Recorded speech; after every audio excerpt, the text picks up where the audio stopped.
ডাকো তোমাদের মুহাম্মাদকে, সে যদি সত্য হয় এসে বাঁচাক তোমাদেরকে। একথা বলে রেনল্ড ঝাঁপিয়ে পড়ে নিরস্ত্র হাজিদের কাফেলার উপর, নির্বিচারে হত্যা করে অসংখ্য মুসলমানদের। যাদের হত্যা করেনি তাদেরকে বন্দী বানিয়ে নেয়, অপমান করে, লাঞ্ছিত করে। রাসূলুল্লাহ সাল্লাল্লাহু আলাইহি সাল্লাম সম্পর্কে রেনল্ডের এমন ঘৃণাভরা মন্তব্য আর আল্লাহ তাআলার ঘরের উদ্দেশ্যে যাত্রাকারী হাজিদের উপর এমন বর্বরতা গাজী সুলতান সালাউদ্দিন আইয়ুবী রাহমাতুল্লাহ আলাইহি এর অন্তরকে রক্তাক্ত করে দেয়। কিন্তু তখন তিনি কিছুটা অসুস্থ থাকায় তাৎক্ষণিকভাবে কোনো পদক্ষেপ নিতে পারেনি। তখন তিনি আল্লাহ তাআলার কাছে দোয়া করেন, হে আল্লাহ, রেনল্ড যেন আমার হাতেই ধরা পড়ে। আমি চাই না সে অন্য কোনো ভাবে মারা যাক। এ ঘটনার 5 বছর পর তিনি পুরোপুরি সুস্থ হলে তখন তৈরি করেন তার বাহিনী এবং বেরিয়ে পড়ে রেনল্ডকে হত্যা ও ক্রুসেডারদের ধ্বংসের উদ্দেশ্যে। হ্যালো এভরিওয়ান, আসসালামু আলাইকুম। 1187 সালের 4 জুলাই শনিবার বর্তমান ইসরায়েলের উত্তরাঞ্চলের তিবিরিয়াসের অদূরে হিত্তিন প্রান্তর গাজী সুলতান সালাউদ্দিন আইয়ুবী রহমাতুল্লাহ আলাইহি তার সেনাবাহিনী নিয়ে ক্রুসেডারদের বিরুদ্ধে এক যুগান্তকারী যুদ্ধে অগ্রসর হন। এই যুদ্ধে তার বিরুদ্ধে একত্রিত হয় বেশ কয়েকটি রাজ্য। এগুলো হলো Jerusalem, country of Tripoli, Knights Templar, Knights Hospitaller, Order of Saint Lazarus, Order of Mountjoy ইত্যাদি সহ আরও কয়েকটি রাজ্য। এই যুদ্ধে মুসলিম বাহিনীর সেনাপতি হিসেবে ছিলেন গাজী সুলতান সালাউদ্দিন আইয়ুবী রহমাতুল্লাহ আলাইহি, গোখবরী, প্রথম মুজাফফর, প্রথম আদিল, আফজাল বিন সালাউদ্দিন। এ যুদ্ধে ক্রুসেডার বাহিনীর সেনাপতি হিসেবে ছিলেন Guy of Lusignan, Raynald of Chatillon, ট্রিপলির তৃতীয় Raymond, Balian of Ibelin, Garnier de Nablus, Aimery of Lusignan, গোরার দ্য রিডফোর্ড সহ আরও অনেকে। ডাক্তার জিয়াউর রহমান আজমি রহমাতুল্লাহ আলাইহি এর সম্পাদিত ইসলামী ইতিহাস খণ্ড নম্বর 6 উল্লেখ আছে, হিত্তিনের যুদ্ধে সালাউদ্দিন আইয়ুবী রহমাতুল্লাহ আলাইহি এর বাহিনীর সৈন্য সংখ্যা ছিল প্রায় 40,000 এবং ক্রুসেডার বাহিনীর সৈন্য সংখ্যা ছিল প্রায় 20,000। হিত্তিনের যুদ্ধ শুরু হয়। সূর্য যখন তপ্ত, বাতাস যখন রুক্ষ, ক্রুসেডার বাহিনী তখন পানির তীব্র ঘাটতিতে ভুগছিল। কারণ সালাউদ্দিন আইয়ুবী রহমাতুল্লাহ আলাইহি জানত এই প্রচণ্ড প্রখর রোদে পানির নিয়ন্ত্রণ যার কাছে, যুদ্ধ জয় তার জন্য অনেকটাই সহজ হয়ে দাঁড়াবে। তাই তিনি কৌশলে তিবিরিয়াসের পানি নিয়ন্ত্রণে নিয়ে নেয়, দুর্বল করে তোলেন ক্রুসেডারদের। যুদ্ধের দামামা বেজে ওঠে হিত্তিন প্রান্তরে। সূর্য আরও উঁচুতে উঠে আসে। ক্রুসেডার বাহিনীর তীব্র ক্লান্তি, পিপাসা তখন আরও বেড়ে যায়। পানির পিপাসায় সৈন্যরা দুর্বল হয়ে যায়। এমন সময় সুলতান সালাউদ্দিন আইয়ুবী রহমাতুল্লাহ আলাইহি তার সেনাবাহিনীকে সামনে অগ্রসর হওয়ার নির্দেশ দেন।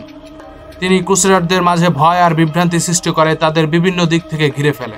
মুসলিম বাহিনী 3 দিক ঘিরে আক্রমণ করে। তীর, তলোয়ার আর ঘোড়সওয়ার বাহিনী একত্রে 3 দিক দিয়ে ঝাঁপিয়ে পড়ে। মুসলিম বাহিনীর আল্লাহু আকবার ধ্বনি ছড়িয়ে পড়ে পুরো হিত্তিন প্রান্তর জুড়ে। গাজী সুলতান সালাউদ্দিন আইয়ুবী রহমাতুল্লাহ আলাইহি তার সেনাদের মানসিকভাবে উজ্জীবিত রাখেন। তিনি বলেন, এ যুদ্ধ শুধু জমিনের যুদ্ধ নয়, এ যুদ্ধ ঈমানের যুদ্ধ। আজ যদি আমরা পেছনে ফিরে যাই তাহলে জেরুজালেম ফিরবে না, পবিত্র ভূমি থাকবে কাফেরদের হাতে। তিনি আরও কৌশল নেন। প্রথমে অল্প সংখ্যক সৈন্য দিয়ে আক্রমণ শুরু করেন, তারপর একে একে পুরো বাহিনী জড়ো করে পুরো ফ্রন্টে আঘাত করেন। যুদ্ধের ভয়াবহতা চরম পর্যায়ে পৌঁছে গেলে ক্রুসেডার বাহিনীর বড় অংশ আত্মসমর্পণ করেন। অনেকে বন্দী হয়, অনেকেই পালিয়ে যাওয়ার চেষ্টা করে। গাই অব লুসিগনান ও রেনল্ড অব স্যাটালিন সহ অনেক বাদশাহ বন্দী হন। এ অবস্থায় সালাউদ্দিন আইয়ুবী রহমাতুল্লাহ আলাইহি বন্দীদের পানি দেন, কিন্তু রেনল্ডকে দেন না। গাই অব লুসিগনান তখন তার পানি থেকে কিছুটা পানি রেনল্ডকে দেন। তখন সালাউদ্দিন আইয়ুবী রহমাতুল্লাহ আলাইহি বলেন, রেনল্ডকে আমি পানি দেইনি, তুমি দিয়েছো। কারণ ইসলামী রীতি অনুযায়ী বন্দীকে পানি দিলে তার প্রাণ রক্ষা করার বার্তা বহন করে, কিন্তু রেনল্ড তার সকল সীমা অতিক্রম করেছিল। এরপর সালাউদ্দিন রেনল্ডকে জিজ্ঞেস করে, তুমি কি ইসলাম গ্রহণ করবে? রেনল্ড তা প্রত্যাখ্যান করে। এরপর রেনল্ডকে মনে করানো হয় তার পূর্বের অপকর্মের কথা ও কাজের বিষয়। তুমি কি সেই ব্যক্তি যে মক্কা ও মদিনা ধ্বংস করার হুমকি দিয়েছিলে, হাজিদের কাফেলা আক্রমণ করেছিলে আর আমার নবী হযরত মুহাম্মদ সাল্লাল্লাহু আলাইহি সাল্লাম সম্পর্কে অবমাননাকর কথা বলেছিলে? রেনল্ড তখন বলেন, হ্যাঁ আমিই করেছি, রাজারা এমনই করে। সালাউদ্দিন আইয়ুবী রহমাতুল্লাহ আলাইহি তখন বলেন, আমি 2 বার তোকে হত্যা করার শপথ নিয়েছি। একবার যখন তুই মক্কা ও মদিনা ধ্বংস করতে চেয়েছিস তখন, আর দ্বিতীয়বার যখন তুই হজ কাফেলার উপর আক্রমণ করেছিস ও আমার নবী হযরত মুহাম্মদ সাল্লাল্লাহু আলাইহি সাল্লাম সম্পর্কে অসম্মানজনক কথা বলেছিস, হাজিদের হত্যা করেছিস আর আল্লাহর ঘরকে চ্যালেঞ্জ করেছিস। তুই বলেছিলি, ডাক মুহাম্মদকে, এসে বাঁচাক তোদের। আজ দেখ, আল্লাহ সুবহানাহু ওয়া তাআলা মুহাম্মদ সাল্লাল্লাহু আলাইহি সাল্লামের এক উম্মত পাঠিয়েছে। আজ আমি তোর সকল অপকর্মের প্রতিশোধ নেব। এই বলে সালাউদ্দিন আইয়ুবী রহমাতুল্লাহ আলাইহি তার তলোয়ার তুলে এক আঘাতে রেনল্ডের শিরচ্ছেদ করে। তলোয়ার এতটাই নিখুঁত ছিল যে রেনল্ডের গর্দান পিছনের দিকে ঝুলে পড়ে। তার দম্ভ, তার অহংকার সব শেষ হয়ে যায় মুহূর্তেই।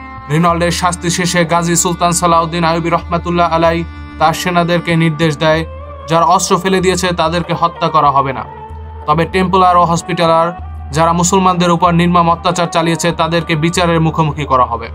গাই অব লুসিগনান জেরুজালেমের রাজা, যার সঙ্গে ছিল রেনল্ড, তাকে সালাউদ্দিন আইয়ুবী রহমাতুল্লাহ আলাইহি হত্যা করেনি, বরং তিনি বলেন, রাজাদের মাঝে প্রতিশোধ নয়, সম্মান থাকা উচিত। তুমি আমার হাতে বন্দী, কিন্তু আমি তোমার সম্মান রক্ষা করব। অন্যদিকে কিছু মুসলমান বন্দী ছিল যারা বহু বছর ধরে ফ্রান্সিসকোদের হাতে বন্দী ছিল। হিত্তিনের যুদ্ধ জয়ের পর সালাউদ্দিন আইয়ুবী রহমাতুল্লাহ আলাইহি তাদের খুঁজে বের করে ও মুক্তি দেন। মুসলমান এই বন্দীরা কাঁদতে কাঁদতে বলে, আমরা ভেবেছিলাম আমাদের কেউ নেই, কিন্তু আপনি এসেছেন যেন আল্লাহর রহমত হয়ে। এ যুদ্ধ শুধু বিজয় নয়, এ ছিল এক ন্যায়, ক্ষমা আর মানবতার ইতিহাস। এই হিত্তিনের যুদ্ধ ছিল জেরুজালেম বিজয়ের দ্বার প্রান্ত।